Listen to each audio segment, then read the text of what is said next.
Welcome to EDU World Space. We have a pendulum bob here. So we have the string. Again, we're going to assume that that's weightless. And it's initially in a position that looks like this. And I'm assuming that we're measuring theta from here. Not sure why I drew it this way. Probably should have drawn it this way. But anyway, it's symmetric. So we're measuring theta from the negative x-axis clockwise. So, um, so we're asked when theta equals 0, what is the tension in the cable, in the cord?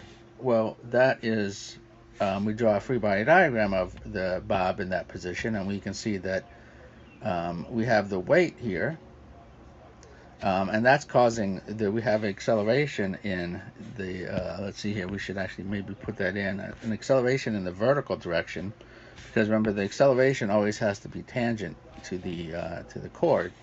And so that means that there's no acceleration in the horizontal direction, which means that the force has to be 0. So F equals ma in this horizontal direction says that t is 0. And we could also figure out what the acceleration is, and that's just going to be g at that point, right?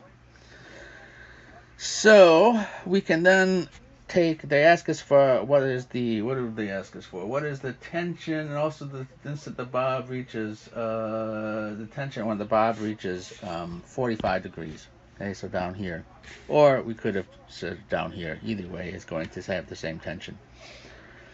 So we draw a free body diagram of our bob, and we know that now the acceleration vector is tangent.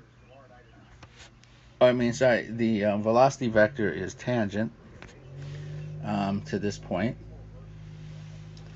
And then we get the acceleration is, so there's a component of acceleration in the radial direction and also in the tangential direction. So again, up here we only had a component in the tangential direction. Now, let's see here. We can then take this and draw a free body diagram, and again do our force balances. So we know that I'm going to do a force balance along this direction and then along this direction. So in this direction we have T. I'm going to assume this is positive.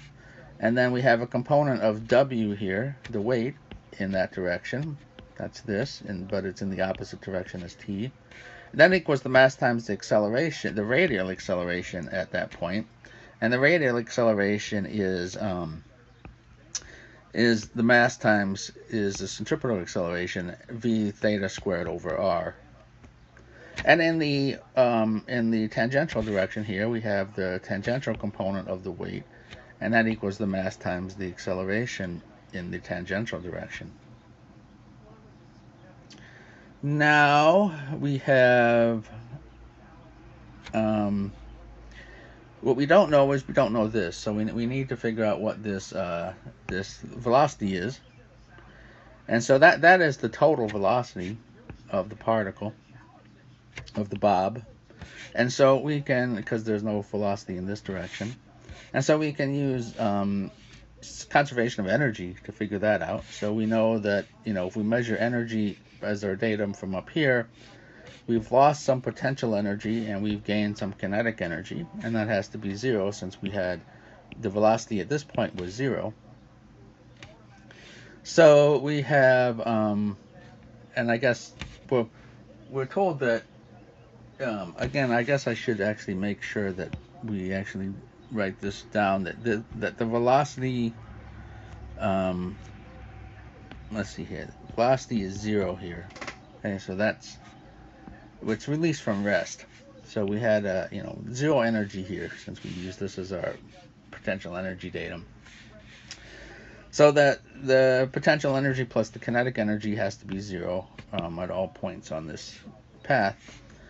So this allows us to solve for v theta in terms of G, R, and the angle here. So we know all these things. We can plug it in and we get 11.7 meters per second.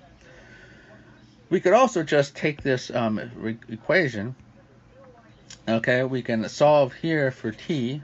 We actually don't need this for this problem. We could figure out the acceleration in the tangential direction if we wanted to. So we can solve for t, and so we get that t prime, oh, this is t prime, this is the tension down here, is the mass times the centripetal acceleration plus the weight times sine of theta. Now we can actually just plug this into here, and then lots of things cancel out, and this term just becomes 2 times the weight times sine of theta, and then we have plus another weight times sine of theta. So in fact, at this point, we just have 3 times the weight times sine of theta, and so all we really needed to know, they told us what r was, but we can see that in fact r doesn't matter in this problem, and we could have figured out this tension without that knowledge. And that turns out to be 10.6 pound force.